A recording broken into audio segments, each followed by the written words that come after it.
Salut à toi, bienvenue dans cette vidéo. Aujourd'hui, on va essayer de critiquer le film Joker, qui est sorti, je crois, il y a pas mal d'années, mais j'avais envie de faire une critique dans le sens où c'est un film qui m'a marqué. Alors, on retrouve Arthur Fleck, interprété par Joaquin Phoenix. Arthur Fleck qui a juste envie de sourire à la vie, hein, qui n'a jamais souri à la vie. On voit déjà à son visage qu'il est vraiment marqué. Il n'a plus envie de ressentir la moindre douleur. Et d'ailleurs, c'est très très bien interprété aussi par cette première scène où Joaquin Phoenix enfin, Arthur Fleck va essayer de sourire, mais en fait, il n'y arrive pas. Et donc, c'est interprété par un superbe acting par Joaquin Phoenix justement. Et dès cette première scène, on ressent justement si tu veux, le côté vraiment mentalement instable de Joaquin Phoenix, enfin de Arthur Fleck. Donc il a juste envie de sourire et il prend des médicaments, je crois qu'il en prend 7. Il tremble dans la psy, enfin vraiment c'est quelqu'un qui est pas bien. On sait pour l'instant on sait pas pourquoi il est pas bien. Mais clairement il est pas bien. Et il est avec la psy, puis la psy ne l'écoute pas. Il n'y a personne qui l'écoute, il n'y a personne qui l'aide. À un moment donné, il se fait défoncer avec la pancarte, il y a personne, il demande de l'aide, il n'y a personne qui vient l'aider. Donc on est dans un Gotham ici qui commence à être de plus en plus chaotique, avec une grève des éboueurs notamment pendant plus de 8 jours. Donc en fait, on voit un peu les débuts de Gotham comme dans les jeux Arkham, etc. Je trouve ça plutôt cool justement. Et donc voilà, il est très instable, il est finalement dépressif. Euh, on le voit, hein, à un moment donné, on a une vue extérieure par rapport au bus, où il est dans le bus, on voit son visage, clairement, tu te dis, c'est quelqu'un de dépressif. Euh, on le voit à un moment donné, j'avance un peu, on le voit à un moment donné faire enfin, il stalk la meuf, la fille, sa voisine, et on voit qu'il est derrière finalement un grillage. C'est assez symbolique hein, finalement de son esprit qui est emprisonné, il n'arrive pas à être heureux, c'est comme s'il était emprisonné. Et puis on voit son visage, hein, son visage qui est très expressif, dépressif. Et j'ai beaucoup aimé cette scène, je fais un petit aparté, j'ai beaucoup aimé cette scène parce que là on est encore dans un Arthur Fleck qui est qui va faire attention finalement, qui a encore la partie de son cerveau qui est capable de lui dire attention si tu fais ça il y a des conséquences, donc mets un frein si tu veux à cette action-là. Parce il veut continuer de stalker la fille, hein. Il veut aller là où elle travaille, mais en fait il hésite, il repart et il retourne, il repart. Là, parce que Arthur Fleck finalement n'est pas évidemment le Joker pour l'instant. Il a encore cette conscience, il a encore un peu cette lumière. Cette lumière qu'on retrouve aussi dans le bus, c'est-à-dire que il est déprimé, mais en même temps il a une petite lumière en lui qui veut toujours faire rire ce petit enfant dans le bus. Malheureusement, l'instabilité des gens de Gotham elle-même va ajouter à son instabilité de sa propre maladie mentale, euh, va faire que il va tout le temps redescendre, si tu veux, il va tout le temps tomber de haut. Et, et justement, Arthur, on comprend après à ce moment-là qu'il a une maladie mentale et qui fait que lorsqu'il est anxieux, stressé, il va rire. Et c'est pour ça, tu n'avais même pas besoin qu'il me montre la carte et j'avais déjà compris, ressenti du moins, que son rire était spécial, presque malaisant. C'était pas un rire que je m'attendais. Et je trouvais ça très très intéressant justement de se dire ah ok c'est une maladie parce qu'apparemment c'est une maladie qui existe vraiment. Donc Arthur a déjà cette instabilité émotionnelle due à une maladie, enfin il a déjà cette maladie mentale. Pour l'instant on ne sait pas encore pourquoi à quoi c'est dû au moment du film, à ce moment-là du film. Ajouter à cela l'instabilité des gens de Gotham en elle-même, c'est difficile pour lui. Il commence petit à petit sa transformation en Joker, mais évidemment, il y a des piliers qui vont le laisser accroché, le rester accroché à la lumière, si tu veux. Il y en a quatre, j'en ai noté quatre. Le premier pilier, ça va être. Il a cette vocation de faire rire, il a cette croyance qu'il est là pour apporter de la joie et de la bonne humeur dans le monde. Malheureusement, ce premier pilier va être suffisant pour qu'il commence sa transformation en Joker, c'est-à-dire qu'il va perdre cette vocation. On voit déjà dans un premier temps une scène dans le bureau de son patron, Hoyt, où son patron n'a tout simplement rien à faire de lui, malgré le fait qu'il s'est fait tabasser, etc. Et donc on voit à un moment donné Arthur Fleck slash Joker, c'est-à-dire dans sa tête, on sent qu'il y a une lutte intérieure à ce moment-là, où il a juste envie de démonter son patron en fait. Et donc il n'entend plus ce qu'il dit, mais il n'a qu'une vision tunnel, on le voit, le regard hyper intense, interprété magnifiquement par Joaquin Phoenix à ce moment-là. Et finalement, il décide de rester en Arthur Fleck, c'est-à-dire de libérer sa colère, sa haine sur des sacs poubelles. Mais ça va pas durer longtemps, parce que justement, à un moment donné, il ramène un pistolet dans son lieu de travail. Scène hyper malaisante au passage, lorsqu'il perd son pistolet. Il m'a fait rire en même temps qu'il était hyper malaisante. Évidemment, cette scène-là va faire qu'il va perdre son travail. Et donc il perd son premier pilier, ce premier pilier qui lui permettait de rester finalement Arthur Fleck. Et ce pilier qui tombe sera suffisant pour, avec l'injustice qui se passe dans le métro, des trois gars qui embêtent la femme, va être suffisant pour faire péter un câble à Arthur Fleck et qui commence à devenir le Joker. Ok. La scène du métro est excellente, je trouve, parce que il y a même des jeux de lumière assez intéressants et je pense que c'est représentatif de ce qui se passe dans l'esprit de Arthur à ce moment-là. C'est-à-dire Arthur Fleck, Joker, Arthur Fleck, Joker. C'est-à-dire que tu as la lumière, tu as sombre, lumière, sombre, lumière. Ça fait ça dans le métro. Je pense que c'est une idée de réalisation qui interprète le mental en fait à ce moment-là, cette lutte intérieure de Joaquin Phoenix, enfin de Arthur Fleck et du Joker. Et finalement, il décide de reprendre le contrôle et de tuer ces gens. Et en fait, j'étais un peu triste en fait à ce moment-là parce que moi, j'avais qu'une envie. En fait, si tu veux, moi, j'ai commencé à avoir de l'empathie, c'est quand il commence à montrer sa carte où il explique qu'il a une maladie. Ok. J'ai commencé à avoir de l'empathie à ce moment-là en fait.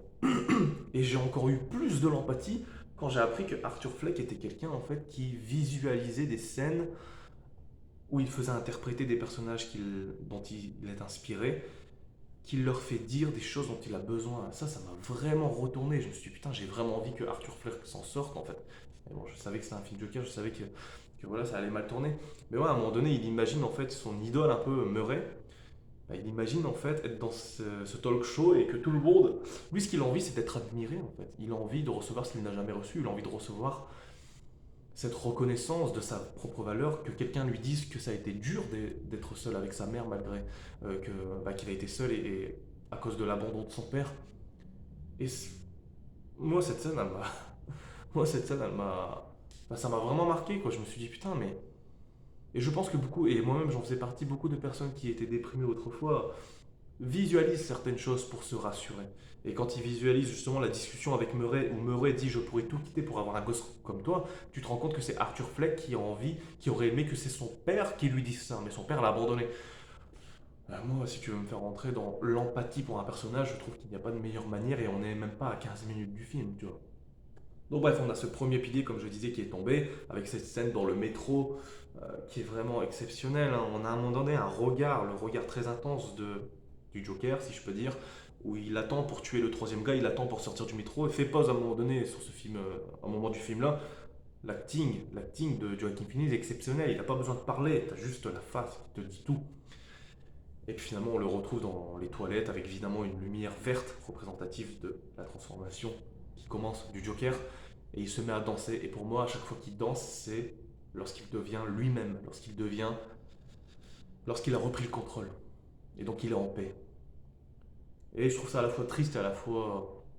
J'étais content, mais à la fois triste quelque part. Parce que tu as envie qu'il trouve le salut, toute la bienveillance du monde, mais autrement qu'à travers la violence, évidemment. Mais c'est pas évident, hein. On est dans un film Joker, rappelons-nous. Il y a un deuxième. Avant de parler du deuxième pilier, comme je disais, il reprend le contrôle et puis on le voit après, hein, il défonce la pointeuse. Il a un rire, cette fois-ci qui n'est plus maladif, mais un rire finalement de joie. À un moment donné, il se trouve devant la psy. Il est cette fois-ci en contrôle parce que la psy n'écoute pas. Et sauf que cette fois-ci, au lieu de être un peu victime, cette fois-ci, il lui fait bien comprendre. En gros, il lui dit ferme-la et les gens commencent à me remarquer maintenant. Tu vois quoi? Il est beaucoup plus charismatique, il est beaucoup plus confiant et badass en fait. Tu vois quoi?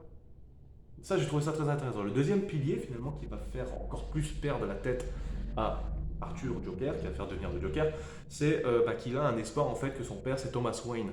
Donc t'imagines, le gars s'est fait abandonner par son père, et à un moment donné il apprend que peut-être il a un père, du coup, et que ce père est Thomas Wayne. Donc il a cet espoir qui monte. Cet espoir évidemment qui va se faire enfin, tomber et faire complètement massacrer par Thomas Wayne en lui-même, qui va lui dire que non seulement il n'est pas son père, mais qu'en plus sa mère est complètement psychotique.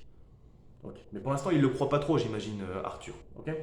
Mais il apprend notamment que c'est pas son père. Donc on a un deuxième pilier qui tombe. Ok. Troisième pilier qui tombe, c'est son idole Murray qui l'abandonne. Ok. Qui se moque de lui. Ok. Parce que Arthur est apparu au pogo, je sais pas quoi. Scène hyper malaisante au passage, hein.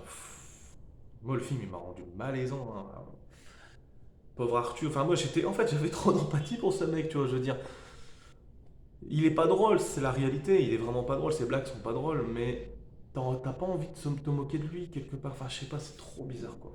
C'est vraiment malaisant cette scène-là. Et Murray en profite pour se moquer de lui. Et donc, à un moment donné, on a ce visage qui regarde. Il est dans. Sa mère est à l'hôpital et puis Il regarde Murray finalement se moquer de lui, et puis là, troisième pilier qui tombe, ça fait que ça commence à faire beaucoup.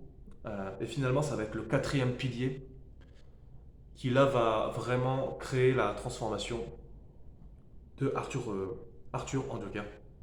C'est qu'il apprend que sa mère a été, non seulement n'est pas sa vraie mère, mais qu'en plus, c'est une mère qui l'a maltraité et que le petit ami de cette mère adoptive à l'époque l'avait aussi maltraité.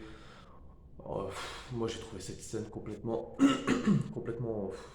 Quand je dis que ce film m'a retourné, c'est aussi à cause de cette scène.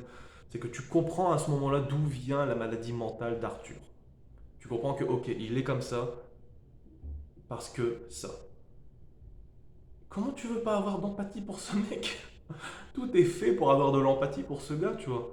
Et putain, la scène où il rigole, mais comment il a fait? Comment il a fait? Je me demande, c'est même plus de l'acting là. Parce qu'on voit bien que c'est un rire de pleurs. C'est bizarre à dire ça. Ah, c'est horrible. Cette scène m'a vraiment, voilà, moi j'ai eu les larmes aux yeux, je te dis la vérité, tu vois, dans cette scène-là, parce que voilà, quoi, c'était horrible. Et en fait, tu comprends aussi pourquoi finalement il l'a visualisé. Et c'est à ce moment-là qu'il devient le Joker. Et en fait, là où avant il avait un peu d'hésitation pour aller stalker la fille, sa voisine, maintenant il a plus du tout d'hésitation. Il rentre dans son appartement et on apprend finalement que lui, Arthur, pendant tout ce temps, il a visualisé. Parce que c'est ce qu'il avait besoin. Il a besoin qu'une femme lui disait qu'il était drôle. À un moment donné, on voit que elle lui dit t'es trop drôle, Arthur. Mais c'est parce qu'il avait besoin de ça. C'est un mec qui n'aurait pas pu devenir le Joker si on lui avait donné ce qu'il avait besoin, ce qu'il n'a jamais eu dans son enfance, etc. On a là l'histoire de la plupart des tueurs en série, en fait, hein. C'est terrible. Ah. Et donc, j'aimerais parler de quelques scènes pour terminer. Évidemment, Joker, enfin le Joker qui va se défouler sur Randall, je crois. On voit bien maintenant qu'il se défoule de la même manière qu'il s'est défoulé sur les sacs poubelles, sauf que cette fois-ci, c'est véritablement sur Randall. Il a accepté cette violence faisant partie de lui. On a la scène du métro où j'ai trouvé tellement. Ah oui, la scène où il tue Randall, j'ai trouvé hyper réaliste, notamment grâce à l'acting du gars qui fait Gary. Parce moi je la regarde en anglais, hein, je recommande de le regarder en anglais, parce que l'acting de Joaquin Phoenix vient aussi de sa voix. Des fois il a la voix cassée, etc. Ça joue énormément, hein, sur l'immersion. Et donc Gary a une voix qui fait immerger automatiquement durant cette scène. Cette scène est à la fois aussi très drôle parce qu'il y a des petites blagues par rapport à la petite taille de Gary, c'est drôle, j'avoue. Cette scène est violente, voilà quoi. Et puis on a une scène que j'ai trouvée hyper badass. Tu vois la différence entre Arthur Fleck et le Joker, c'est que le Joker est hyper badass, le Joker est hyper confiant. Et on a une scène dans le métro où il marche, puis t'as le policier derrière, et il marche, mais il a tellement une présence, tu vois, et un regard fou quoi. On a évidemment, en fait c'est ça, l'acting de Joaquin Phoenix, c'est pas juste sa voix, c'est pas juste les paroles, c'est sa présence parfois. Et j'ai encore ressenti une fois sa présence. C'est à un moment donné, il se fait inviter sur le show de Murray. Et en fait, il est là, il attend dans les coulisses, en train de fumer. Et il voit qu'ils sont en train de se moquer de lui. Et putain, pareil, tu sais, il est en train de fumer. Et puis il regarde, mais regarde l'acting, quoi, la présence du gars. Enfin, moi ça m'a scotché, hein, honnêtement. Et il danse juste avant de rentrer sur scène. Et il a une espèce de grâce, en fait, en dansant. Tu sens qu'il est lui-même, qu'il est en paix presque. Qu'il a accepté qui il est. Voilà. Puis on a la mort finalement de Murray. Scène qui est extrêmement tendue, hein, je veux dire, une tension qui se crée, et puis un réalisme que dégage cette scène, notamment parce qu'on des fois on a l'impression que c'est comme si on regardait un poste de télévision, des fois on voit les caméras, on voit les réactions du public, on voit la réaction de Murray, qui joue très bien aussi d'ailleurs au passage Murray. Donc automatiquement, voilà, on a la tension qui se crée. Voilà, la scène, moi je pensais qu'il allait se tuer, Arthur évidemment, parce que on avait vu ça juste avant. Mais non, il tue Murray et puis on a un regard à ce moment-là, toujours, on a toujours ce regard, cet acting dans le regard où Joker va regarder Murray, mais d'une manière tellement malaisante. Cette scène a été malaisante à cause du réalisme qu'elle dégageait. Et on a vraiment le Joker qui est dans le Joker, et le Joker qui se met à rire joyeusement. Même rire qu'on va retrouver dans la voiture de police quand il va se faire arrêter, c'est un rire de joie parce qu'il est à l'origine du chaos, mais au-delà de ça, c'est parce qu'il est vénérer. Il a ce qu'il a toujours voulu avoir, d'une manière qui implique de la violence, mais il a ce qu'il voulait, c'est-à-dire d'être vénéré, d'être applaudi, d'être vu et légitimé, tu vois. C'est difficile d'aller contre ça, en fait. Tu sais qu'il fait des horreurs, mais en même temps, le film te mind un peu, parce que tu sais d'où il vient. Et finalement, je terminerai avec une scène et à chaque fois, j'ai vu le film plusieurs fois. À chaque fois que je vois le film, cette scène me fait chialer presque. C'est qu'en fait, on voit Arthur finalement qui monte sur la voiture grâce aux gens qui le sauvent. Toi, les gens le sauvent. Et en fait, il regarde autour de lui et il est émotionnel, tu vois. Et du coup, à un moment donné, il se met à danser, et puis là, t'as une musique, et je te jure qu'à chaque fois qu'il fait ça, genre, il se met à danser, puis il a un regard comme ça. Magnifique scène, quoi. À chaque fois que, merde, à chaque fois que je regarde cette scène, je suis triste en fait, presque. Je suis triste et content parce que c'est ce que je voulais pour lui. Je voulais qu'il s'en sorte, et je voulais, tu vois, je voulais qu'il soit heureux, ce mec. Et on voit que cette scène de naissance, véritable naissance du Joker, est corrélée évidemment à la naissance de Batman. Moi, j'ai pas de défaut pour ce film en fait, dans le sens où un film est exceptionnel pour moi, c'est s'il m'a fait ressentir des choses. Et quand tu me fais ressentir des choses tout du long, moi, j'appelle ça un chef-d'œuvre personnellement à ce moment-là. Et évidemment, ça a énormément joué l'acting de Joaquin Phoenix. C'est évident, c'est évident. Donc voilà, c'était mon avis sur le film. N'hésite pas à me dire ce que toi tu en penses, les différentes scènes qui toi t'ont marqué. Peut-être qu'il y a des scènes qui t'ont marqué et que je n'ai pas parlé ici. N'hésite pas à me le dire, moi je trouverais ça super cool que tu m'en parles pour continuer la conversation et je te dis à très très vite pour une autre vidéo. Salut à toi.